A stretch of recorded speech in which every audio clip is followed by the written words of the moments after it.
Hello, lesbians. Hello, Liv. Hello. We got manager Liv on the line today. I know, it's been a while. This has been a very long time. I can't remember the last time that we had an episode together. I think it was months. Yeah, way before Christmas. Yeah. We'd just been to IKEA. Oh, my God. Yeah. Yeah. Mm-hmm. That was a fun day. It was a fun day. I was like mid mental breakdown, and then I thought I may as well have to record on top of this as well, just to really like solidify this terrible Add fucking fuel to time. the fire. Yeah, Yeah. exactly. It's so nice to have you back and in the Spotify studio. This is the first time that I've had you. This is the On first the time other side. ever as well that I've ever had you visual. Yeah. So People are now, gonna see my face reveal. face. Smile to the camera. That one. Hello, which one? That one. That Oh, It one. doesn't matter. Try No. that one there. No, I'm not doing that. I'm not doing that. Oh God. Okay, so Liv, you have a lot to share. No, you don't. I'm On what? kidding. I have a lot to share. I've got a lot of thoughts up here. You've got a lot of thoughts going on, and I think that obviously since the last time that you were on the podcast, there's been so much that's happened with the brand, personally, Ooh, everything. yeah. Like it's felt like 3 years has passed. I The would last say. 6 months have felt like, 3.5 years combined into one. Yeah. It has been insane. Mm-hmm. I cannot agree more. I'm single now. I wasn't single last time I was on the podcast. Life's just been busy, hectic, Yeah. but all good. Well, it's interesting that you say single because obviously that's going to be one of our topics of conversation today. Yes. But before we get into that, I wanted to talk about what we've been up to as well with Lesbian Supper Club. So we had Paris last week, which was incredible. It was an amazing time. The Paris lesbians bring it so hard. They love it. They've now set the standard for the rest Yeah. of you motherfuckers. Yeah, especially with the upcoming event next month.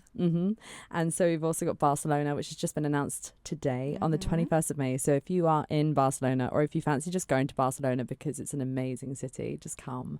And I can't wait to party with the Spanish girls because I'm yet to see it. Oh, yeah, I mean, You never know. I've got no experience, so I wouldn't. No know. experience, no expectations, although the expectations are still really, really high. And Yeah, the Paris lesbians were great. They're Because we've done amazing. 2 events in Paris now. yeah, 2 now. And this one was actually partnering up with the Hoxton as well. It was really great to actually have a big brand behind us Yeah. and knowing that we have that kind of level of support, especially when we do internationally. I think with the Paris lesbians, one, they're feral, like they wanted the night to go on until forever, which Yeah. they're like, when's the after party? And I'm like, I don't know, honey, like I just arrived. I want a McDonald's and go to bed. I did have a McDonald's and go to bed.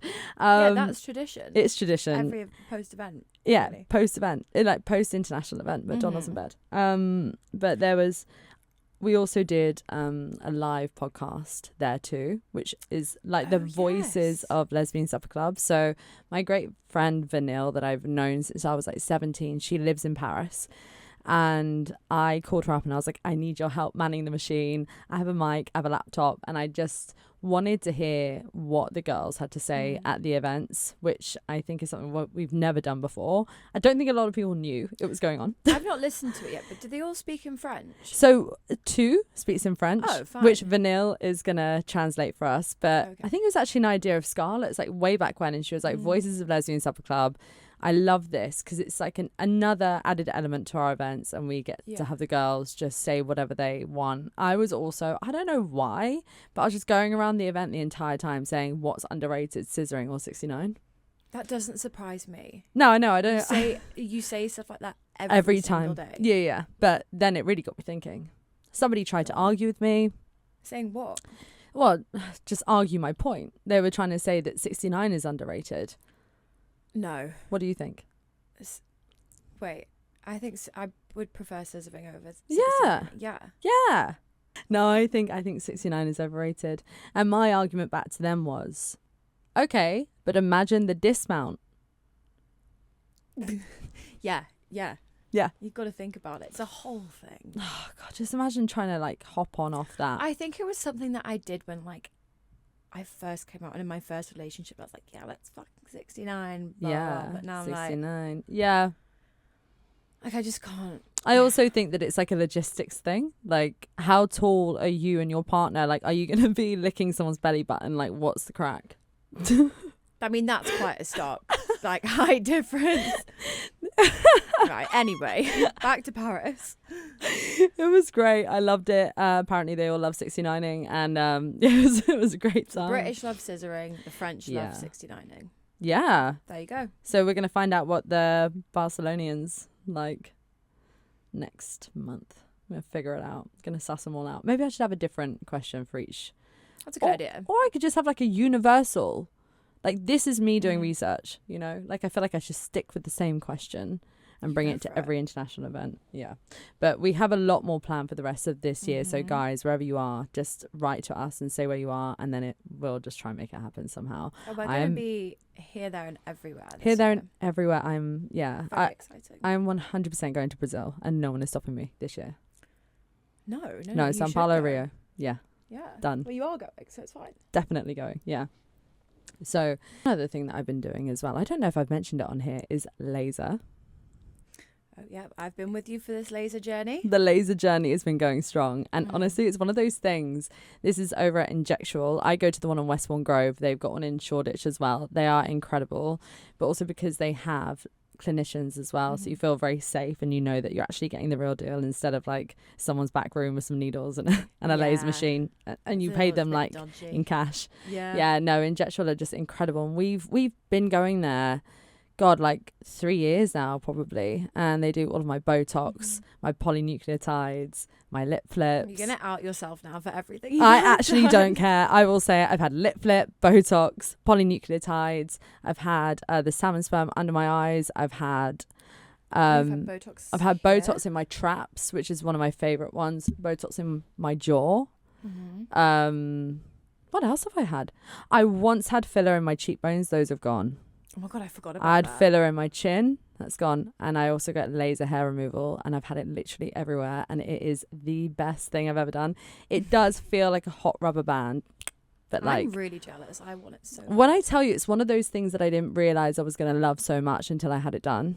Yeah. Like, it's one of those things that I was always getting annoyed by ingrown hairs or having to shave, and like it never really fully feels shaven even when you shaved, or like whatever. Yeah. Do you know what I mean? I do know what you mean. No, it's one of those things that's just made my life so much easier now. I'm like, I don't even have to think about it. Head Head to toe, apart from my arms. Does she do your legs? Yeah, she does my legs too. How do you feel? But like, I'm on my like third treatment on my legs. Also, I've got You really just bad exposed the bruises. bruise. Yeah, I've got. So actually, I need to tell the story of this. I've got bruises all over me.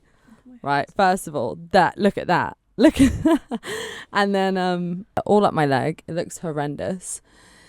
And it was all because of a fucking spider. No, but warranted, because it was fucking huge. So it was the huge. Second one this week we found. First of all, yes, I am going to elaborate and make this spider way bigger for the story, but it had fangs. Like, it 100% had fangs. Had fur, yeah. And it was on the back of the sofa, and I saw it and I went, love. Do you know what I was thinking? If you hadn't have seen that, it probably would have creeped up behind me whilst I was watching the Kardashians and gone in your mouth. My moment. If it had gone up my hair. What would you have done if it went in your mouth? Sick. Vomit. But they've said that apparently, like, every year you swallow like 8 spiders. Yeah, no. I don't sleep with my mouth open. It's rough out here. I do. Also, that would tickle. Well, so you'd wake up surely. I don't know where this came from. I've heard the fact as well. But maybe it's just like an urban legend. But maybe you guys can tell us if you think. Either way, it's horrendous. But yeah, I saw this fat fucking spider. And I went, Liv. And I got Liv to go and get a glass and some paper, because I think your instinct is to just like kill it. You know what I mean? No, because I got the previous one out with the glass and paper. Either way, as much as I hate them, I'm never going to kill them. And we got the glass, got the paper, and then I just walked it outside, put it onto the terrace, and then I just kind of like scurried my way back. And then I thought, fuck, I didn't actually like lift the glass up, so this poor spider's now just like trapped. Yeah. So now it fucking hates me. Okay, it's huge and it hates me. Yeah. I take the glass off. And it is as if there was like rocket fuel within this spider, and it just went like towards me. So I saw it coming towards me. I start running in panic, sheer panic. I'm wearing these socks. Funny. And I've said this to everyone, but I was like, you know, when you watch a horror movie and you see someone running and then you see them fall, and you're like, you're a dumb bitch. It was also just the way, like it. No, and you think, how did you fall? You know, you watch horror movies, you're like, how did you fall?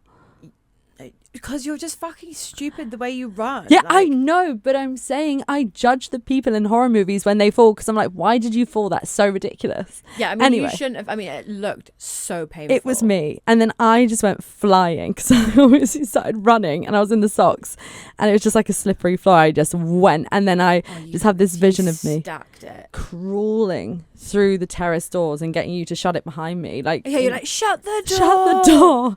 I've just got this image of this spider like coming. Oh, it was horrendous. It was so bad. So yeah, now I pay the price. I'm covered in bruises everywhere, but should have just killed it. So laser. So laser. Yeah, guys, laser, incredible. One thing that I would really, really recommend. I think especially if you're wearing like tank tops a lot and you do shave your armpits, it's just those things you don't have to think about. How many sessions have you had now? God, I actually don't know. Maybe about 8. And also like a big shout out to Stella who does my laser. Yeah, you love Stella. I love Stella. Stella is hilarious. When I tell it. you, I have a fantastic time with her. And it's really good to be with somebody who makes you feel very comfortable within those moments. Oh, 100%. Which is also really blunt and funny at the same time. I feel like that's what you need when you. She said, "Oh, we have a riot, an absolute riot in there." How much does it hurt? It's so. I don't think it's like extremely painful, and it is just like at a time. Like it's not constant, you know. So not like a tattoo. No. And then afterwards, there's no like downtime or anything. You just put aloe vera on. You don't feel weird. Like it honestly. Aloe vera, your whole body. Yeah. Fair. Yeah, she does it for me. No. Oh, that's nice. And thank you, Stella. Thank you, Stella. And then I also go to Dr. Nina as well for my Botox, and she is incredible. I love Dr. Nina. I love Dr. She's Nina. great. She's also such really a laugh. funny. She's really, really funny. And again, the same thing, like you feel very comfortable with her, which is always good when you feel quite vulnerable in like any setting like that. Yeah. You're getting needles in your face. I always like it injectable because I always go with you to your appointments for moral support. But not the laser, which is really annoying because I'd love to go to the laser appointment. They don't allow you in there. I always like how they really go into detail about what they're using on you and like the benefits, and like maybe if you've used like a previous type of Botox before and then they change it. Like I really appreciate how they go they're into very detail of why they're doing that. They're amazing. And we're also going to have Joelle, who is one of the owners of Injectual, on the podcast in a couple of weeks, and she is a trans woman, so I'm really interested in like actually hearing her story. She's an icon. She is an actual icon. Like she's an icon. She's so fabulous, and there's no way that I could ever speak on something that I've never lived. So I'm really looking forward to getting her on. Great. So yesterday we were talking about what we wanted to speak about on the podcast, and I think we both came to the conclusion of modern day dating, which I think so many people are struggling with at the moment. I don't know if it's just me, but I've like witnessed. Like, you're not struggling with it. I'm not struggling at all. But I think it's something that I've witnessed a lot of people going through, like the situationships or ghosting or dating, whatever it might be. It's so like brutal. It's brutal out there. It really is. Yeah. So I remember I wrote down like a couple of things that I wanted us to actually speak about on modern dating. So one of my first points on modern day life dating, right, is too many options. Can you like go in? What do you mean? So I think there's now too much out there. There's like million. Too many lesbians. No, I don't mean it like that. I mean it like you've got social media, you've got all the different dating apps, and I do think that maybe some people can almost get overwhelmed by the sheer amount that's being put on their phone. Like you can just see, oh, there's another one, there's another girl, and even if they're not lesbians, I don't know if that's got something to do with why people aren't being like as maybe committed as they used to be, or I don't know. Because I don't feel like I think that when I'm like scrolling through. So I don't think like that. Right. No, obviously No. not. But like I don't think like that. But I do think that might be like one part of the issue. That there's a lot. I don't know if it maybe it makes people's like standards or like types sometimes a bit unattainable because you're seeing so many different types of women, and like, you know, like I've done it before when like I've been on TikTok and I'm like, oh, she's hot, and then like I click and I'm like, oh, she lives in America. I'm like, cool, right. So you think I mean? that basically people are setting their standards too high? Perhaps. Like, I think a fun part of that is the fact that social media is fake, right? Yeah. So I am going to come across as I would feel like a lot more probably attractive online, cooler, unless you watch this. And But you come across cooler. I'm just saying in general, because me as a person, I'm very goofy and like whatever, you know, silly. But online, I probably come across quite differently. And so it's like constantly like having this like standard of people that almost don't even exist. Yeah, that's true. Does that make sense? Yeah. I actually had it one time where I was speaking to someone and they were saying that I'm much nicer in person. And I was like, what do you mean? And they're like, well, on your Instagram, like, you just look a bit like intimidating. And I'm like, and then I looked at my profile, I'm like, I'm literally just like posing like an asshole. Well, yeah, I think that all the time. Do you know what I mean? About I'm like, you. Because I'm really not an intimidating person. Like, No. I hope not. No, you're not. So I think, yeah, maybe perception's quite off. I think so. I think Anastasia can also probably say that was her impression of me before we met, which was fuck boy and not very nice, probably. Would you say that those two things are still true? No, of course not. I thought you were going to say yes. Like 100% yes. Yeah, I think that's the thing. It's like we can come across so differently online. And then I do also think that then if you're like going on physical dates with people and then you're seeing these other people online and thinking, oh, but then I want that. But that doesn't exist. Yeah. Like not often anyway. Like it's quite rare. I think that's one thing that's standing in our way of modern day life dating. Okay. Yeah. I wrote down why so many situationships now.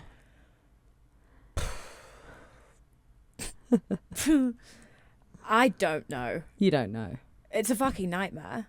I think there's just so many reasons. I think people are scared to commit 100%. Because like we were saying last night, I think if you go through a really intense breakup, like the fear of them meeting someone and getting in another relationship, like horrifying. In the back of your mind, you're like, I don't want to do that again. Like I don't want to go through that heartbreak. So therefore, maybe that's why people are ending up in situationships. But my argument to that would be sometimes situationship breakups suck. Okay, yeah, that was another thing that we spoke about because we were saying with a situationship and that ends, you're left with the what if and what could this person have been to me, and also you're more likely not going to see as much of them, right, with the situationship. So you've got this kind of like version of them in your head. Well, you create this fantasy of them in your head. Like I've done it. Yeah, I've been in one. Yeah, it's awful. Yeah, and you constantly think like, oh well, like, you know, this could have been us. Like we could like you picture like going on holiday together and all that. All of it just doesn't happen. Yeah. Whereas like when you go through a breakup with a partner, like you've done all the things. You've been on holiday, you've met the family and blah blah blah. Yeah. It's I think you have to have a real thick skin to get into a situationship. I think so. I think I've been on the other end of a situationship, as in the situationship the one who I was the one who wanted the situationship. And I was never really, I never used that word of situationship. I never wanted to kind of like, I think it's still like a relationship to a degree. Well, yeah, it's basically, a situationship is basically just seeing someone without being like official and not doing like maybe like the traditional relationship things, like meeting the family. And I felt like at that time I had very valid reasons to not dive into something that was like very fully committed, because I couldn't, I couldn't do it at that time. Yeah. And I think it's like, I think communication is super important in a situationship. 100%. Like it has to be, otherwise there's blurred lines and just, But I think as well, the communication can also have a boundary. I don't think I had that boundary on my communication. In what sense? I think I was too honest. Like, as in, like, I think I was letting this person into too much of what was going on that I, in hindsight, wouldn't have wanted them to have had to have dealt with. Does that make sense? As in, like, stuff within like your personal life? Yes, yeah. Like, kind of letting them know, because I felt like this guilt that, like, if I didn't let them know, like, everything that was going on, I don't know. This is what I mean. They're so tricky. I was trying to be so honest, but you know, Yeah. I think that there's like maybe there's a line with that too. And I was not in the right mental headspace to wipe my own ass, let alone be in a situationship. So I think I was not the best. I tried in terms of communicating, but Look, it works for some people. And it does. Situationships really do. But I think I'd get to a point where I'm like, what's going on here? I think do you know the what I mean? issue is with the situationship, right? You're like, well, what is the end goal? Is the end goal that it just fizzles out? Or is the end goal that we end up progressing what this situationship is into like an actual relationship that's fully committed? And there's so many like if you're in a situationship, like, can you sleep with other do you people? can you kiss someone else? Can you go like?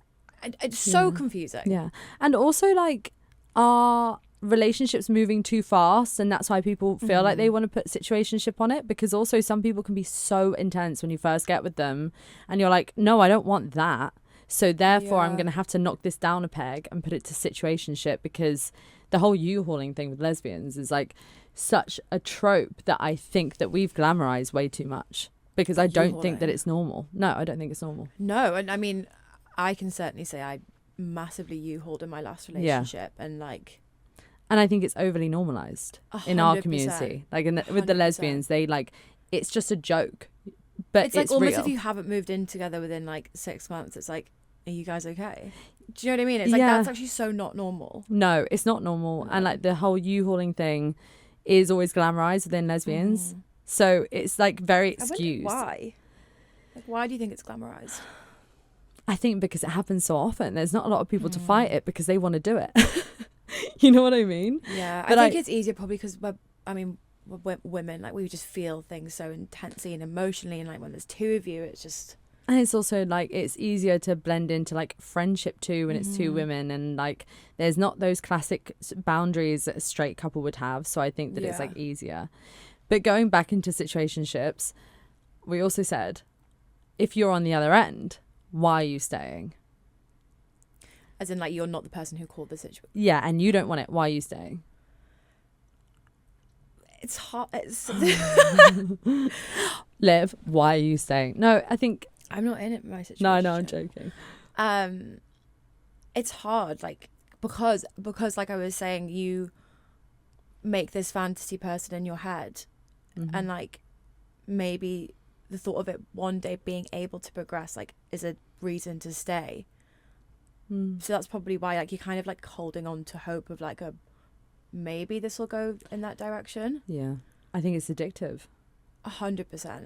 Yeah. Like 100%. It's like, it's textbook. It's like somebody will give you something and then they pull it away. Oh, yeah. Or they don't give you the full thing. You then want more of it. Yeah. Because it's like a scarcity mindset thing. And it starts to make them even more appealing, probably. Because if they keep pulling away or something, then it's like, oh, this is now something that I want. Like dangling as a carrot. Yeah, but it's like, you know, and you have like 2 toys for a kid and then you take one of them away. That kid is going to be screaming its head off because you took that one away and now it really wants that one, you know? And it's like a human nature thing, genuinely. Like, I think that that's what it is. And that idealized thing, maybe a bit of ego as well, because you're like, hold on a minute. Like, I'm not going to be rejected in this space, you know? Yeah. Like I say, I just think you have to have a thick skin. I just don't think I have a thick skin for a situationship. But then another part of me would say, like, if you really don't want a situationship and you are on that receiving end and you keep kind of going for the breadcrumbing, you need to also look at why it is that you think that you don't deserve more within that space. 100%. Because there has to come a point where you go, no, this just isn't enough. Like, I do think that for a bit of time you could do it.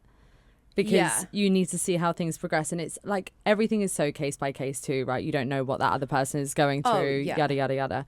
But if it gets to a point where you're like, I can't do this anymore, but I'm like addicted to this and I keep chasing them, step back. And if you really want it, also step back. Because like 9 times out of 10 they'll come. If your situationship is meant to be, it will be. And if it's not, it's not. No. And if it's not, something better will come. Yeah, but it's just the way life is. The way it is, baby. We said, why do we love avoidance? I think it's the same thing. There's so many avoidance out there. Too many. They love running. They love running away. It's such a head fuck. I think it's a real head fuck, but I also do think that it is due to like trauma. It's usually like a trauma response. It's, you don't feel secure. If you're an avoidant, you're not secure. And it's the same with like anxious attached, but the avoidance can make you anxiously attached too. So it's like, 100%. where are we? Like, who came first? It's so confusing. Yeah. Yeah, avoidance need to, I don't know. But then like you could, I mean, I suppose you could say the same for like people could be too anxiously attached, you know? Yeah. Do you know what I mean? So it's quite a... Yeah, and I've also seen that too, where people are way too clingy, way too anxiously attached. Oh God, I've been that person, 100%. I think that either one of those things can trigger the other person to be either like an avoidant or an anxious attached person. Yeah. But the main goal is to just like both be secure. And that's the thing. I've been in a situation where someone was so like push and pull because they're an avoidant, but then that really triggered off my like attachment anxiety, whatever. Do you know what I mean? Yeah. And I think if you're on the other end of an avoidant, the best thing you can ever do is shut the fuck up. Yeah. And remove yourself from the situation. And then you'll know your answer. They're either going to come crawling back, because a lot of them will end up doing that, because they're like that feeling of avoidance will go after a while, and then they'll think, oh fuck, I miss this person, or like whatever. Or you've got your answer. If you've walked away and nothing's happened, then like, yeah, okay, you know? Yeah. So, and then we've got the fucking ghosters. oh fuck that. I'm passionate about this. I think it's so fucking rude. Yeah. It's so rude. Just grow some balls and say, if you don't want to like continue this, just own it. Yeah. I'd respect the person more to own it rather than just like leaving it. Like I've had it before where someone's ghosted me, and I had full plans to like see this girl the week following week or whatever, and she just stopped messaging me. This was like 5 years ago. That's insane. But I was like, what the fuck? Never heard from her again. Never heard from her again. Gone into the ether. No, it's crazy. It's crazy to me, because I think it's mean. I think it's mean, and I think it also shows a severe like lack of respect as well. I think it's 100%. Like, I do not respect this person enough to even warrant them a message. It's to be like, so fucking rude. It's really not that hard to say, yeah, I'm not interested in that way. It's really, honestly, because also it's not fair to the other person to leave them like questioning, and like, you know, they'll start questioning themselves, thinking like, was I the problem? Did I do something wrong? Like, what's wrong with me? Like, it's just not fair. No, it's not fair. Maybe I should own your shit, girls. Own your poo. I should I should start doing templates that like, so instead of ghosting, I'm going to come up with a bunch of templates of texts that you girls can send over to them, so you don't even have to think about it, you don't even have to write it, you can literally just copy and paste it, send it over. Not interested in that, sorry. That's a good idea. Yeah. Sell them on Etsy. Yeah, like Etsy witch. Yeah, Etsy witch. And I could do physical form as well, so if you want to post it to a house, you know, if you don't feel like texting, you can just post it. It's just straight away, you don't have to do anything. Literally just says, sorry about me, don't want to go on that date anymore, thought better of it, kiss. Sorry, would just prefer to be friends. Done. Yeah, maybe not even friends. Sorry. You just, sorry. No date for you. Plans cancelled. This is Freya's mum. Freya is dead. Sorry about that. Kiss. That's a bit dark. I didn't like that one. Just get a friend to like. You send, can like, physically ghost. You can just die. Imagine being physically ghosted on a date though. Like if someone died. No. Oh no. You said... No. Like imagine if you go for a drink with someone, and like they like go to the toilet or go to the bar and they just go. Yeah. That. I would feel scarred if someone did that. If someone did that to me, no recovering. No. I just have to text you, be like, get to the pub now. I don't think I'd be angry. I think I would be. I'd be so taken aback. Or I might be relieved if they were a bit shit. No, but what if if you thought the date was going really well?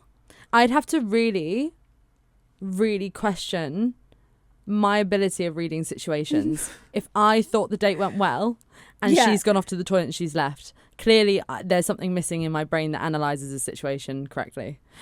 I don't think that we should call it ghosting anymore because ghosts are still active. Think about it. Should we just call it dying? Like, oh, they've died on me. They've... I mean, no, because it is ghosting. They've slept. They're just like... No, because the ghosts are like... Ooh. Not... Yeah, but they can... They're still like lingering online. Oh, yeah, true. That's when they're like, ooh. Yeah. I can see you're still active. You're alive. You're like, active. that you can see them viewing your stories. That's the ghost. They view your stories and don't reply to your messages. Jail. I Jail. hate that. 5 years in prison. Yeah. That's rank. Or they've not replied to your messages and they're uploading Instagram stories. And then afterwards they're like, so sorry I wasn't on my phone. Jail time. Jail time. Prison! What about dating apps? I feel like that's a bit of a killer now or do you not? Like dating apps for modern dating. I did want to circle back really quickly though to the whole U-hauling, and when you're really gunning for the relationship with the situationship, scarcity mindset.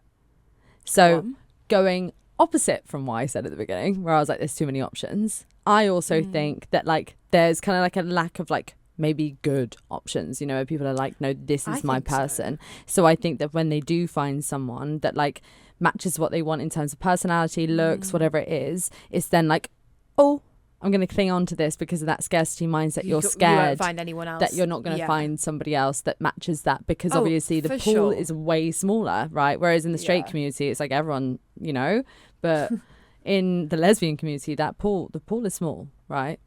Yeah. And it's like to find a girl who is good looking, dresses well, funny, kind, giving, has a good job, and isn't entangled with any of your exes, rare. Yeah. Rare. Just described Anastasia. There's more hot. No, I'm joking. But it's like, do you know what I mean? Like that's rare. Yeah. It's like a Pokemon. So like, I think that's why people like grab on. They just hold on to that. Yeah. Yeah. We've all done it. We've all done it. But what I would also say to that is, don't hold on just for the sake of thinking that person ticks all those boxes for you, because odds are you will find another person who will. It's just not good for your head. It's really not. It's not good for your head. Don't do it to yourselves. It's miserable out there. It's really miserable. It is. It's not good. And if you're an anxious person like me, it ain't good. No. You saw me yesterday. It's not good for anxious people, and it's not good. I think the moral of the story behind all of that is to have more self-worth than the worth that you put onto other people, and do not rely your worth on somebody else's actions. Yeah. That's where you start losing, because it doesn't matter then what you do. You can't be just relying on how somebody else like treats you to determine how good you feel about yourself. Fuck no. That should come from within. It should come from within. Mm-hmm. Oh, okay. No, we said something funny last night, but we only like briefly said it. But this one I think people are going to relate to. Go on. Overly therapized speech with under-therapized people. Oh, so fucking jarring. So jarring. Like, it's probably so us this whole annoying. episode. No, I don't think so. No. But like, it's like when you can tell when you're speaking to someone and they're trying to do like therapy talk, and it's like, you've got that from TikTok. You've 100% got that from TikTok. And if you said to me you've researched or you've read it, I know you've watched a TikTok. Don't fucking play me. Don't fucking play me. What? These girls. You've seen a TikTok, and it's like some girl who is not a therapist, but they could say they're a therapist. I could say that I was a rocket scientist if I wanted to on TikTok, and everyone would believe me. But it's how much information there is, and so much of it is like contradictory as well. There's too much information out there. Way too much information. Gives people I feel like a moral high ground as well. Like moral high ground and excuses galore. Oh, excuse galore. Yeah. Like, it's like, well, I'm not going to go because I don't want to. It's like, no, you should go to your friend's birthday party. I'm setting boundaries. So I'm not going to go to my grandma's 86th birthday because I don't like old people, and that's a boundary I can't cross. There's a word for it. Me and Nat were talking about it the other day, and we were like, it's so annoying when someone says it. And what was it? Maybe it'll come back to me. I don't know if it begins with a C. Wait, hold on. Let me think. I'm trying 'cause I to want some think. examples. I might message now quickly. I think what it is people regurgitating information that they don't even fully understand themselves, and then they want to use it to come across as more emotionally intelligent. I've remembered all. It's so annoying. Go on. I'm just protecting my peace. Fuck off. It's like I'm going to destroy your I fucking completely peace. understand protecting your peace to a degree. Do you know what I mean? Like, you have to look after yourself. But when you're using it to like, I'm just not going to go to the pub tonight because I'm just like really trying to protect my peace. What do you mean? What do you mean you're protecting peace from what? You say you don't want to go to the pub because you can't be bothered. But it's when people say that they're protecting their peace to not do something that would be helpful to somebody else. You know, it's like their friend is really going through shit, right? And they're having a terrible time and they're like, I would be there, but I'm just trying to protect my peace. No, you're a piece of shit. You're just being a cunt. Yeah, you're actually just not a good friend. Sorry. Yeah. Yeah, protect that fucking peace. Shove that piece up your ass. Piece of shit. Oh yeah, protect my energy. That's another one. Need to reserve my energy. Yeah, no. Oh my God, weaponized healing language. I'm doing the work, so I can't be around anyone who isn't healed. I just feel like it's given people such a gateway. It's made everyone so entitled And insufferable, and it's usually the ones that are the most insecure that use this kind of language. And tell you one friend that I wouldn't waste my energy on. This is a hot take, and I'll see if you agree. An insecure person. God, I thought you were going to name one of our friends. Could you imagine? I was she sat like. Can you imagine? I just like completely end a friendship on here. Somebody who is an insecure person, and I'm not saying somebody who has insecurities. So different. We all have insecurities. Yeah. But somebody who is an insecure person through and through are not going to be a good person to be around. It gives them this protective layer where everybody has to walk on eggshells for them and make excuses for them all the time. Be like, oh, but she's just insecure and blah, blah, blah, blah, blah. They kind of make it everybody else's problem. They'll never really celebrate your wins. They'll never be happy for you. They will be, it's just like a misery loves company thing. But somebody who is insecure, all they do is think about themselves 100% of the day. Let me make it very clear that this is different to having insecurities. But like being insecure. I've remembered the word. Yeah. I don't have capacity for this. That was it. Yeah. Me and Nat were like, that is the most like just frustrating thing someone could say. What do you mean you don't have a capacity for like a 10-minute phone call because I'm crying my eyes out? I just don't have capacity for that right now. I'm at my capacity. Or when they say I'm at my capacity, I've reached it. I blame TikTok for this. I actually blame TikTok too, but this is where it's like filtering into dating as well. Like it's really, really doing that, because I think that people pride themselves on being emotionally intelligent, right? This is like the main thing that everyone's looking for. And so they think that being emotionally intelligent is being able to use elaborate wording. Oh, yeah. Something that sounds therapized. But have they ever been to a therapist in their life? Probably not. And if they did, they probably lied. Oh, yeah. How do we stop that from happening? How do we stop like liars going to therapy? Like, how do we get the truth? Are therapists trained when they're lying, saying they've been to therapy, or lying to their therapist? To their therapist. I feel like this happens more and more and more, and I think that it makes people really insufferable because they're lying to their therapist. Yeah, because like you're not being truthful. There's no way you're telling them the whole picture. So now their therapist is like advocating for their behavior, because they're like going off the lie that they've told. So now they're even more insufferable because they're like, well, my therapist said. You know what I mean? Yeah. I think we should have to wear lie detector tests in therapy sessions. I think so.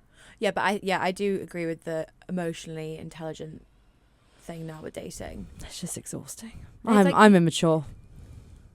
I'd like to say I'm a good mix of I'm joking. We're both very silly people.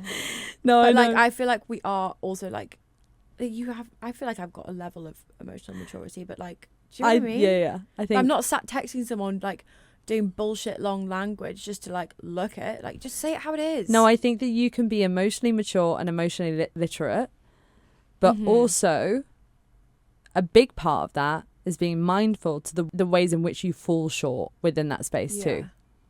And the ways in which you know that you can improve, and the ways in which you know to maybe make somebody aware of like the certain ways that you are, that you feel like you genuinely couldn't change, and what's a compromise and what isn't a compromise, and where you go from there. It's like really, it's very complex, and I think that a lot of people just don't really understand what it means at all.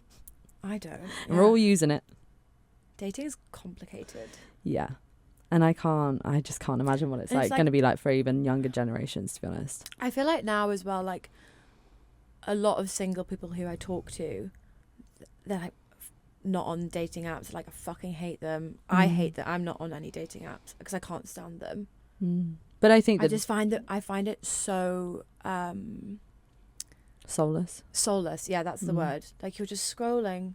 It's quite dystopian. It's like an episode of Black Mirror, isn't it? No, it is. Like, and I know it's like so much better to meet someone in person, but it is like it is so much better. Yeah, and I think that that's why, without having to plug lesbian wine nights and pub nights and international events, but that's one thing that I would say is a really great way, because like you don't go there with the intention of meeting somebody, but if you do, then that's amazing, you know. And like being, because I think that as well, so many times where you could see someone on a dating app and like swipe past them, but actually if you met them in real life, you would have been like, oh fuck, they've got like a really good connection with them, or like the energy is everything, right? I think it's hard for someone's personality to really come across on a dating profile. Like I know Hinge now have those voice prompts or whatever, but like it's not the same. You can't really come across, and that's why I think that was another reason why we wanted to do the events, because we understand that there's this element of being lonely, and I think that that's why a lot of people want to get into dating. But one thing that this is gonna help, hopefully, is that loneliness, and it doesn't necessarily need to be dating, but it can be like people within your community that you have that connection with too. It doesn't need to go further, but it can if you wanted to. Like if there's someone there. We've made so many new friends. I've made so many new friends. I love it. So nice. I just use it as my recruiting ground for my new friends. I'm like, I like you, I'll take you. But you're coming home with me. No, but I think it's the more that we're online and the more there are dating apps and everything else, like the more we're craving to be in a physical space with people yet again, and to be able to use and develop our communication skills, because I also think this is where I worry about like the younger generation. How the fuck are they going to be talking to people? Because I swear to God, all they do is just they're on their phone like the entire time. What are they doing? Like if they were to like go on a date. Yeah. Imagine like an 18-year-old going on a date. No, and they all use the same like weird language from online as well, and I'm just like, what is it that they use? 6'7"? No, that's all I know. I don't even know what it means. No, and it's like, me looking at Anastasia. What did they say? What do they say? No, I'm like, the only thing that comes into my head is Riz, and that was ages ago, and that was Gen Z. Fuck. No, this is why we need Nat here, because Nat always knows. She'll know what I'm on about. Wait. Oh, when they're like, it's giving something. I hate that. You know, and they're just like, I say that, but ironically. Yeah, I know, but they don't. Yeah, everything true. is, it's giving something. It's like, what do you mean? It's very theatrical. It's very camp. It's very camp. It's very, very camp. Yeah. It's giving, for like everything. And I mean, it's like, it's just not. But it feels quite false. Like then a conversation like that is going to feel pretty false, isn't it? But fucking hell. Good riddance. Good luck to them. I'm not dating any 18-year-olds anytime soon, so they can go and have their fun. Maybe when I'm like 60. Okay. Just go straight back down to 18. Yeah. It's actually, no, do you know what it is in terms of dating? It's the year of the age gaps. Year of the age gaps. I've seen it, not just with me and Anastasia, but I've seen it quite a lot. Lolly and Rosalia, 10 years. We've got like loads of relationships online that have we've seen a few age gaps. Over the last few months. Seen quite a few, and I think I'm quite into it. I'm into it. I would hope so. I fucking hate it. I don't think there's anything wrong with it. No, I don't think there is, but I'm interested depending on the age gap. Like I'm saying, like I'm 27. I'm not gonna. I wouldn't go out with a 17-year-old. Really? Fuck off. Wait, she was just sober. Yeah, no, obviously no inappropriate age gaps, but like I think it's like a new thing. I don't know where it's come from. It could be because of the small lesbian pool. Actually, it's maybe. Like who hasn't been tainted? Gonna have to go out the age bracket. I'm here for it. I think it makes it a little bit more fun. I want you to get a 22-year-old. No. Yeah. Why not? Why are you looking at her when you're? Because she's going, no. No, I think how old am I? I'm nearly 28. What would be the oldest you would go for? Wait, hang on. Let me do youngest first. 23. Okay. You're 28. 23. Yeah, okay. That's 5 years that way. Then upwards, highest I probably go 36, 37. Okay. So like 9 years is the max above for you. Yeah. Yeah, fair. Yeah, I'd say so. What about you, hypothetically? The oldest I would go for would be 38, 39, 40. Fair. 45. Right, so pick one. Kidding. 40. Fair. The youngest, 25. Yeah. She's right on the brink. Right on the brink. Yeah, that is. Yeah, I don't. Age gaps don't bother me. No. Because you could meet someone who's 27. Like I could meet someone my age who's so fucking emotionally immature. Then I could meet someone who's 23 and 100%. be so emotionally mature, 100%. be more like headstrong and be sure of themselves. So I think it's just dependent on the person. It's all to do with the person. Like honestly, like yeah, I've met women who are like in their 40s who are more immature than my girlfriend who's 25. Yeah, but on breakups, I did also want to say too, and I think that because all the content around lesbian breakups are all very, very negative, and the heartbreak and the aching, the yearning, the wanting, end your life. The yearning. It's bad. The yearning's bad. All of it's bad, right? The grieving, the lot, right? Wait, do you think we're actually really dramatic about it? Do you think we are? I don't know. I think I could have been more warranted? dramatic. I've been really dramatic in my time, actually. Now I come to think of it, you've witnessed me be extraordinarily dramatic, actually, over this. Yeah, I think warranted. I think we've seen each other go through some. I think warranted. Pretty dramatic stages. I've definitely screamed in the car. I've thrown radishes. I've thrown paper towels. I've fallen to the floor in tears. You threw radishes and then I slipped on one. Kicking candles a lot anyway. But I also wanted to say as well, like, with all of that content out there, there is an element of positives with a breakup too.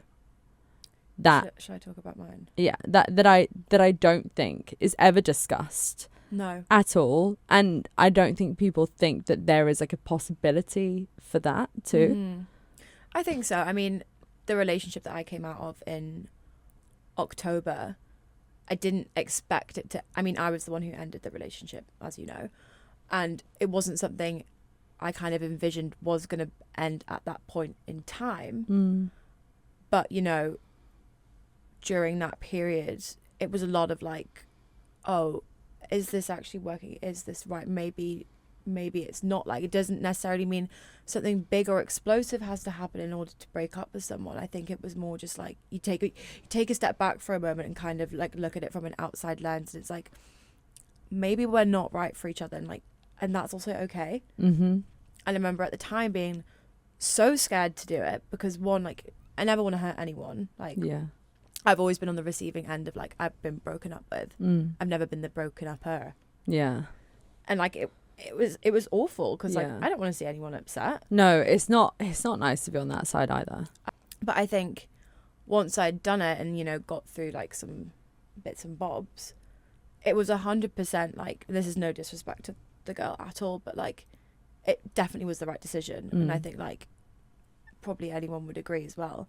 I think what is good, and I'm glad that like that was good for you in that essence, but I also think that what a lot of people don't look at, and maybe they only see it in hindsight, is the way in which that they can really use that time after a breakup to focus on what they want, who they are. And look, breakups as well, and like this is like tale as old as time, they are no doubt horrific. They are. They also don't need to like last forever. There are people that have been broken up and then they get together like 10 years later. Like, all of these different things happen. If you have the ability within your time to use that to fuel you, to feel better about yourself, to feel better about your life to focus on the things that you let slip, because let's face it, that also I think happens way too much, especially in lesbian relationships. 100%. Where that's what I did. you let everything slip and you're like, oh, hold on a minute, what are all these things that I used to like doing and now I'm no longer doing them anymore? And like you then can like learn from that. If you don't learn from it, then it's a waste. Like it's a real waste. So that was one thing that I always like took from a breakup as well, was like, if I don't learn a lesson from this, then it was a waste, you know? And like, if I don't do those things for myself, you know, again, then I think if I like look at what month are we in? April. If I look at last year to now, April live 2025 to April live 2026, I feel like a completely different person. You seem like a completely different person. I feel like way more confident. I feel, granted, I've still like, you know, gone through like situations and whatever, but I do feel a lot more sure of myself than I definitely did a year ago, which is nice. It's good, and it also shows that you were like taking all of that on board as well. And maybe at the time it didn't feel like it, because it's really hard to see when you're in the fucking trenches like what's actually hitting, what's changing. I can hold my like, I think at the time, like, there's no way I was thinking like healing is painful.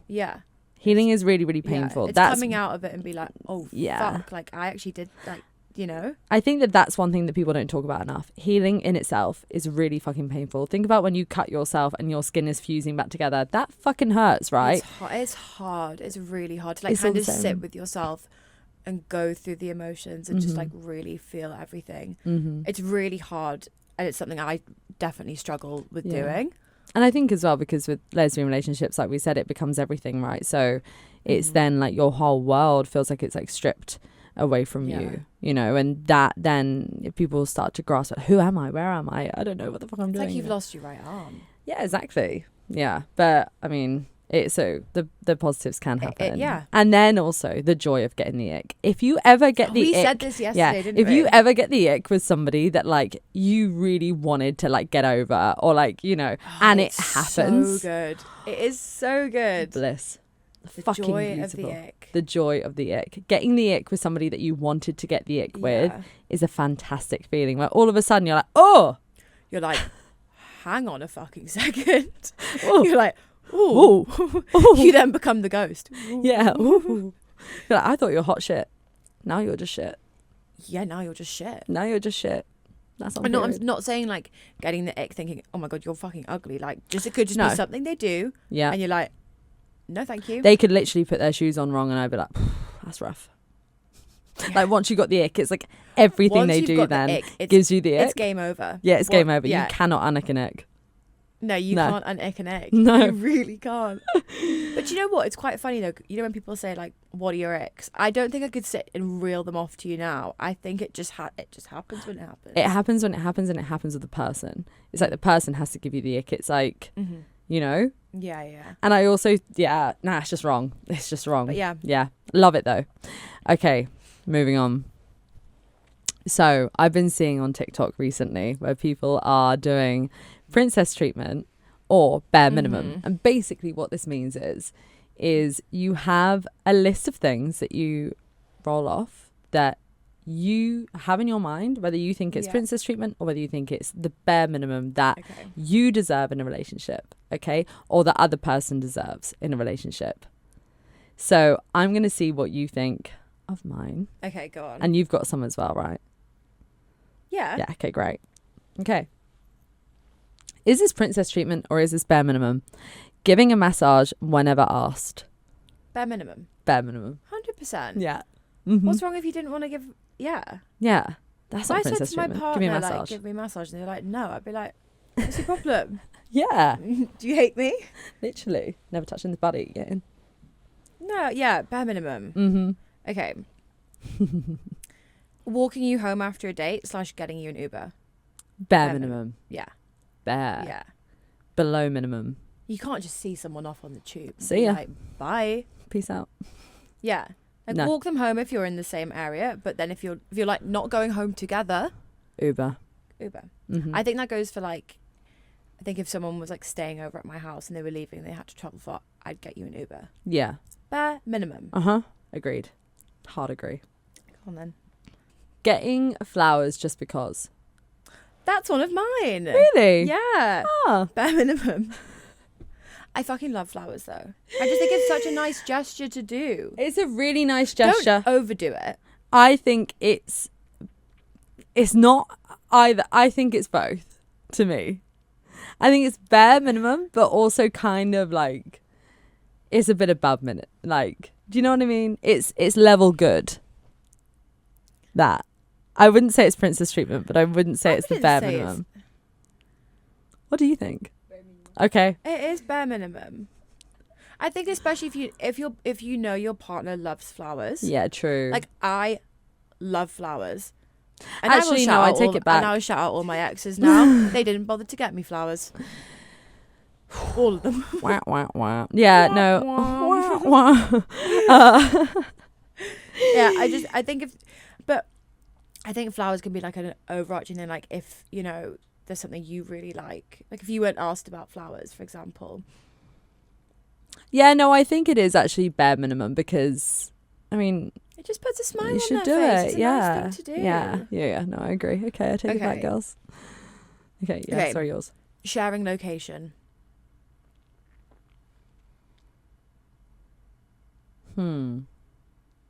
Food for thought, eh? That is food for thought.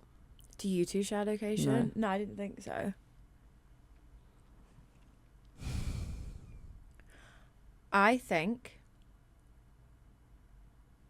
it's like princess treatment because when you reach, because I do think at some point you should just share your location with your partner more for like a safety reasons, like especially with the girls. Especially with the girls, like if you know, like live in different cities, like it's just nice, like even though you are communicating over text or whatever, like there's sometimes there's like nice like security of kind of like knowing that they're seeing home that or they're something. home. Do you know Like, what I yeah, mean? no, I understand. Like I would never like start dating someone straight away, be like, share your location with me. No, because that's a bit like. I think that this falls into the other game that we have, which is norm versus like weird. Because there's another game that I wanted to play as well. So maybe so if I think that's normal or weird, I think it depends on the person that you're in a relationship with. I think I don't see a problem with sharing location.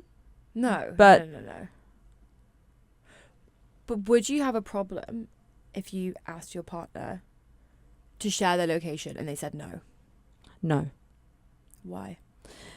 Because an element of me would be a little bit like, why? But then another element of me would be like, if you want to feel like I'm not kind of keeping tabs on you, I really respect that. And like, I mean, I suppose it just comes back to like the Trust. person, like you need to be secure in the relationship anyway. Yeah. But I 100% would be like, why? Why? Why not? I don't think that it's a necessity. So that's why I'm like, you know. No. I mean, I think it's like, I just don't. I like having my Sims on my phone, which is like a few of my friends that I've got their location of, and I like to know where they all love are. it. I think it's so funny. But I don't think that like I should need it. You know? And it can become unhealthy. I do think that some people could be toxic about it. You know, like, why are you at this place for this amount of time? Or like, why is this and why is this? Or always checking. I have done that. You've been the checker? I've been the checky 100%. Really? Yeah. Oh, naughty. It's not good. No, that's not good. It's just stupid. Like, but like when someone's not even giving you a reason to like question anything, I think that just comes from an insecurity thing though. That's definitely an insecurity thing. Yeah. I think it's just better. I think that there is just like that level of autonomy. And again, like I said, to not be like that everything, you know, to a person. Give me your best shot. Okay, so to pay for all of her wants, so like treatments, clothes, etc. Princess treatment. Yeah, no, that is princess treatment. You can't expect someone like, also you could be in completely different financial situations. Like your partner might enjoy getting like their nails done, their hair done. But you might not be in the position. Best believe if I was a millionaire, my girlfriend would have all of her treatments paid for her and clothes and everything that she wanted. Again, like it wouldn't bother. Like, do you know what I mean? It's situational. But I'm talking about like the average person. That's not princess right. Treatment. Yeah, that is princess treatment. Yeah. That's like too demanding. Like if you've you got a were girl that's like, why are you not paying? Like, if you were paying for all of Anastasia's things, I'd be like, what are you doing? Like, I'm a mug. Yeah, I'd be like, you're stupid. Situational princess treatment, I would say. Booking a surprise trip abroad. Princess treatment or bare minimum? See, Go on, you spoiled brat. yeah, I'm gonna say bare minimum. No, bare minimum. No. It's not I like think it's nice. I'm not expecting this to happen like all the time, but like, I don't know. I don't think it's. I don't know. I don't know. I'm gonna sound like an absolute knob now. I don't think that it's bare. I think that is princess treatment. How bougie are you talking though? It doesn't matter. Just a trip. Yeah. It could be like we're literally going to the countryside. We're going to Devon. Going to Hackney. I've booked us a coach to Devon. Yeah, I think it's really nice, and it's something that like is something that I would like doing, but I would still put it down as like princess treatment. Okay. You know, I'll take it back. You brat. I am a brat. I've been told I'm a brat. Yeah, I can see it. Look, you can't help who you are. No. Filling up her car with fuel.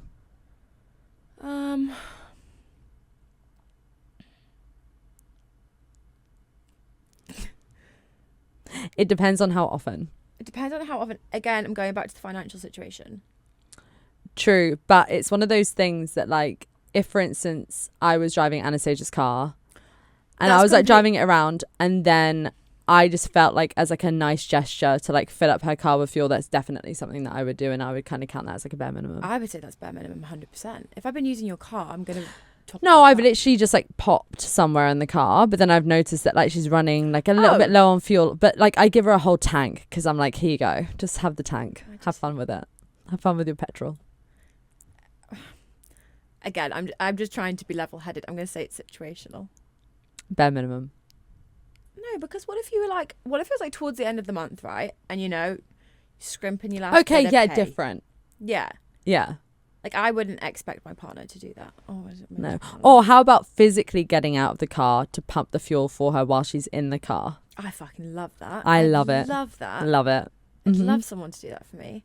Oh, no, I love doing it. Oh, you love being You like it the other way. Yeah. I like being the filler-upper. No, I want someone to do it for me. Those are the princess treatments versus bare minimum. Basically, you're a fucking brat. Yeah, but yeah, Liv's a brat. Next game we you're have. High maintenance, I'd say. I'm high maintenance. Yeah, that's what I've just... Don't get involved. Do you think I'm high maintenance? You can be honest. But I think like Liv expects something what she would do for the other person, so it's fair. She just said that she wouldn't be filling up a tank. I would do it. Of course, of course I would do it, but I would like someone to do it for me as well. She'd rather someone do it for her. Trust me. But I'd rather be the driver. Fair. Okay, so the next set of questions. Norm or strange? So like, do we think this is normal or do we think this is weird? I'm going to get you to go first. Okay. Giving phone passwords.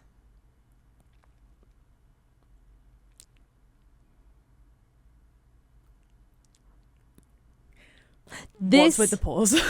This goes with the same issue I have with the sharing of the location. Mm-hmm. I think that it's fine for somebody to have my password. I'm pretty sure you know what mine is. It's ridiculously easy. Yeah, even I know your phone password. Yeah. But like I haven't asked and I wouldn't ask. I think it's like, I think that it's that element of, it's not the fact that like somebody has something to hide, but it's an element of something that is yours, that like you shouldn't feel entitled to access to like everything. But I think it's like, if I was dating someone and then they were like, tell me your phone password, I'd be like, this is a bit odd. Whereas like if you offer it up, it's different. Say if we were like cooking in the kitchen, right, and I'm with my partner and you text me and I can see it but I can't physically go on my phone, and I was just like, hey, can you go on my phone and reply to Freya, please? My password is blah blah blah. Yeah. Then I think that's fine. I think that's fine. Yeah. But to ask for it, never. Weird. Too much. But to just like, but to kind of offer it up, fine. But also if it is never offered up to me, that's also fine. What about when people put their Face ID on their partner's phone? Weird. I think me and Scarlett had that. Okay, but like I just think it's weird. Yeah. Like that's a bit much. Oh no, I reckon. Oh no, because you can still pay on Apple Pay with the code, can't you? Mm-hmm. Yeah. Can't really remember the rationale behind that one. I think my ex, like my ex. But then what's the difference between having the Face ID and the password? Like, if you know the password. I just feel like that's another level of like. Okay. What do we think though? If the person is giving you their passcode, a few weeks later, it's changed. Fucking psychotic. Oh, sorry. As in, right, okay, I've given you my password. Yeah. And then I change it. Mm-hmm. Oh, there would be questions. Yeah. I think suspicion. Not that. The thing is, I do not agree with going through someone's phone. No. I think it's a complete invasion of privacy. You should never do it, yeah. Not cool Agreed. at all. However, if I did know my partner's password and like, they like don't care. Like if I'm with someone, I don't care. Like if you want if you wanted to go and like change the music or something, like when you're in the kitchen and you go and then you're like, oh, hold on a minute, it's saying that it's not right. If you like want to go on it, if you want to go on Instagram on my phone, yeah. Oh, I would be seething. Would you not? No, I'd be annoyed. I would be annoyed at that. I don't know how confrontational I'd go in with it, but I think internally I'd be like, okay. Yeah. Is this yours? That's interesting, because actually 080808 is no longer your passcode. Yeah, you're just looking at them like, sorry, what's going on here? Go on, open it up. Right. No, I think it's like, I think then they wanted to change the passcode because it, like, they might have given it for like a circumstance but not wanted you to have it the entire time. Then say it before changing it to a different passcode. Yes. Agreed? Agreed. I mean, look, I can't understand Russian. I could go through her phone all I wanted to and I'd be fucked. Yeah, true. It's like all cryptic. I would never know. But again, yeah, should never go through phones. Bad times. Okay, going along that, locked chats. Ooh. So if you see that your partner has locked chats on their WhatsApp. No. That's an immediate no for me. Flag. Mm-hmm. Because you can archive things. Like if you don't want it to be like on your main. I've got like archive chats. In saying that, I have went through a thing recently when I've been having bad conversations with someone. And I just kind of put it in a lock chat because out of sight, out of mind. Because even if you put someone in archive, you still get the like one thing come up when they've messaged you. Whereas like if you lock chat it, mute it, that is fine. If I was with someone and I'd be like, that is why that's in a lock chat. That's fine. But yeah. But if I see... Ooh. Yeah. It's not good. No. It's like the little lock and it's the Face ID because you can't even use like a passcode for the lock chat. It's like that is a face. That's a face really thing. Sneaky. It's thing sneaky. That they've added in. Yeah. It is sneaky actually. It's really sneaky. Yeah. No, weird, bad. Yeah. Again, like I said, I think everyone should be allowed their privacy, but I think that there is like an element of like, well, who's in the lock chat? Now I want to know. Why? Now my stomach's dropped. Yeah. Now I feel sick. Now I'm going to be sick. Yeah. I'm literally going to vomit. Now I've frozen. I've gone into freeze state and I don't know what to say. Yeah, that's just instant no. Okay. Asking your partner to post you on social media. No. Weird. Completely agree. Yeah. Because it's like, if I want to post you, I will. But if someone was constantly badgering, like, put me on your story. No. Comment on my Instagram. No. I'd be like, what's your issue? This isn't a fan account for you. This is my account. Yeah, and also some people don't want to broadcast their relationship online. And that's constantly, also okay. And that's also fine. I think it's being asked. I think if I was asked, it would make me want to do it less. But like, now I don't. Now I really don't want to do it. Yeah. No, I'd be like, no. Like, I don't care posting my partner. I think it's cute and it's fun and like whatever. Yeah. But if they were like, you haven't put me on your story in 2 weeks. Oh, like timing it. Like, oh, it's been a while since it's been on your story. You've not posted me. What's going on? I'd be like, exhausted. You've I'm fucking exhausted. Haven't got capacity for that. Yeah. I'm protecting my peace. I've got no capacity to put you on my story. I'm putting my boundaries up now. And there's no more capacity for me. My social battery. My Instagram stories do not have capacity for you anymore. Yeah, nah. Okay, Weird. That's interesting. Sleeping in separate beds. In the same house? Could do, yeah. Because I was going to say, obviously, if you didn't live together then. Yeah, it would. Weird. Yeah, but some people like it. Yes. And that's fine. I get sometimes when people have been together for a long, long time, they're a bit older, they need their space. Yeah. I personally don't think I would like it. I don't think I would like it. I've got to be honest. No, because I'm needy. I love a cuddle in bed. It's nice. Love a good grope. No, but it's also nice. I think it's nice to like wake up next to your partner. Yeah, no, I do too. It's cute. Yeah. I get it. Mm-hmm. So I don't want to say it's weird because I understand, but I wouldn't. There are also certain people say that it's feel normal. like they can't sleep next to other people and stuff, and like, I think I'd be really upset if I got with someone and they were like, I actually don't like sharing a bed. I'd be like, this probably isn't going to work. yeah, they could find Yeah. somebody that is fine with that. Mm-hmm. Yeah, Would you be fine with it? I wouldn't like it, but whether it would make me stop dating the person Mm. is a different story. Depends on how much I like It the other depends, person. yeah. You know. It's all very relative, these Yeah. things. Share the bill. Share the food bill. Splitting the bill? Yeah, weird or normal? I think it's normal.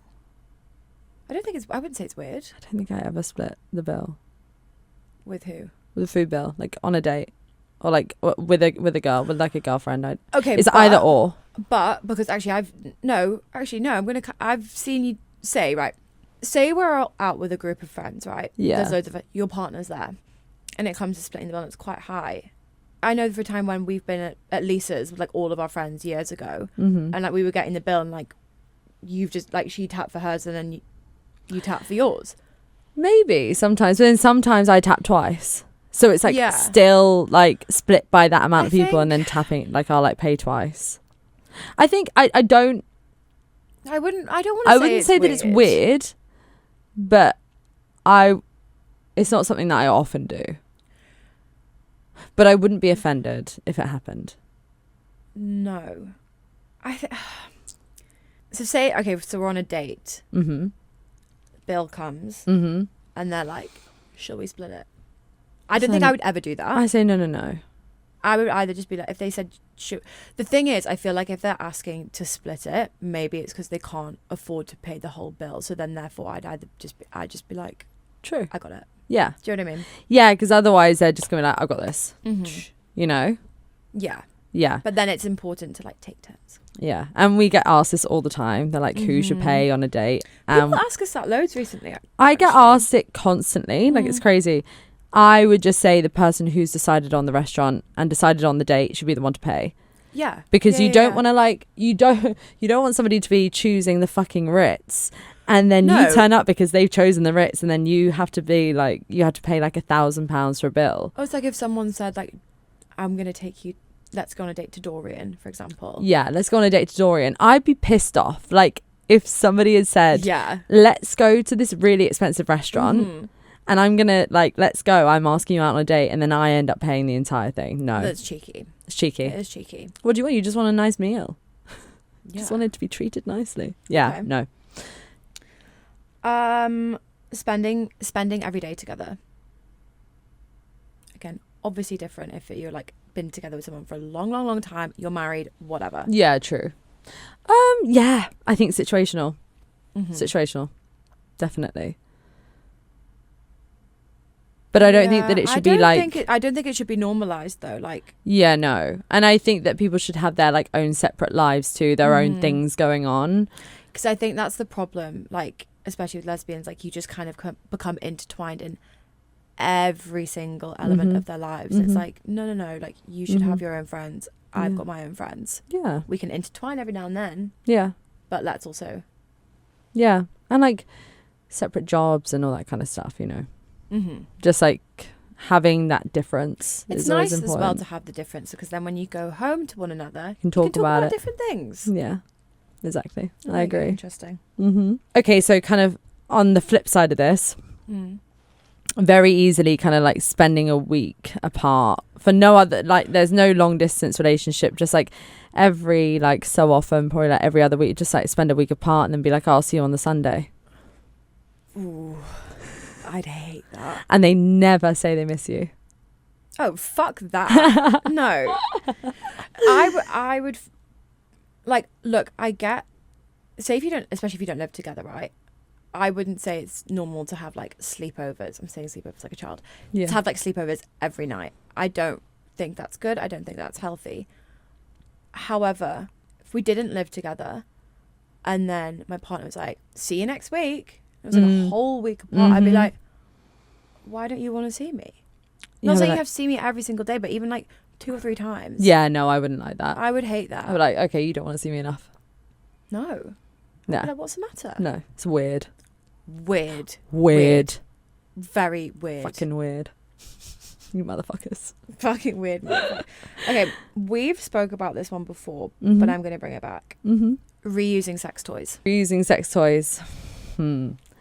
I like this debate because I'm kind of like on the fence, but I would say, okay, we have the luxury of being able to get a new one. However, would you expect a man to take his penis off and put a new one on? Well, no, that's not what I'm saying. I think it depends on the emotional connection that you have with the said toy. Who's got an emotional connection to a dildo? No, but it's like, oh, like I use that one on my ex, and like we used it all the time. Yeah, and like say if it's something you use all the time with your partner, you're like, oh, like we bought this together, like we were really excited about it. Yeah, Do you know what I actually, mean? no, I do agree. Like I was speaking to Anastasia about this morning. Yeah. And like I think maybe like there's some sex toys that would be okay. Maybe like a vibrator. Yeah. I don't feel like that's as intimate as a dildo, for example. As an 8-incher. Yeah. 10-incher. Do you know what I mean? Yeah. I think a harness is fine to reuse. I think a harness is more than fine to reuse. Let me rebuttal this. If the dildo is only used on me, I will happily use that again with another partner. Yes. But if you've used it on a previous partner, then I will not. I don't think it's morally correct, if I'm being honest. Okay, then I wouldn't reuse that, no. Okay. But the other way I would. But yeah, it's so I'm going to say you can also just wash them. Like if you... Oh, no, for sure. And also, I understand they're expensive. They are expensive. Like, that was one thing I was going to say. Like sex toys are not cheap. And say you've bought the Clip Blaster 3000 that's like got like tentacles and shit. And it's like, say that. What Clip Blaster 3000? No, I honestly did. I was like thinking it in my head as you said it. The G-Spot Clip Blaster Squirt Master 3000, 5000, 6000, and that cost you like 150 quid. And then she broke up with you. I'm reusing it. Yeah. It's all very interesting. Yeah. Well, I think we're aligned on a lot of that, to be fair. I want to know what people say. I want to know if you lesbians agree with us or not. I want to know if you disagree actually more than if you agree. Like, yeah, because we've agreed on a lot. We have, and I want some disagreements in the chat. But and no one call me a brat, please. I just can't. You are a little brat. It's okay. This week. No, but also it's good to have higher standards and things that you want. And I know what I want. And I think that it's good. What Anastasia was saying earlier, you do also offer a lot too. You don't just want to completely receive everything. It's like no, you also want to be a very loving and giving girlfriend too. Oh yeah, so you I know think what it's I'm like I like to. Exactly. So I think it's like having the two. I'm not just like everything comes. No, I love doing something for my partner. Yeah, no, I love it. 100%. Well, thank you, Liv. It was nice having. Great. This was amazing. It felt like therapy. It did. Yeah, it really did. Yeah, and I didn't Manager Liv's therapy session. Yeah. Do you have anything else that you'd like to say to the lesbians before you depart this sofa? Everyone just work on their shit, please. Do you know what I mean? Stop ghosting. Stop ghosting. Avoidance. Just maybe sit down and have a little chat with yourselves. Everyone should heal. Widen up your capacity. Widen up your capacity. Maybe don't protect your peace as much. You know? Fuck your peace. Be there for everyone. And just be happy. Just have a happy life. Put that on a t-shirt. Amazing. And go to the pub. Yeah. Well, thank you, lesbians. I'm going to put the links to the events actually in the bio because I've noticed that I actually never do that with this podcast, which is a little bit silly. So if you guys are listeners and you want to come, then please come and join us. Please do. We have one next Thursday on the 7th of May at Lisa's. We do. We do, in a week. Yeah. Por favor. Gracias. S'il vous plaît. Thank you. Bye. Bye, lesbians. Bye. Love you. Bye.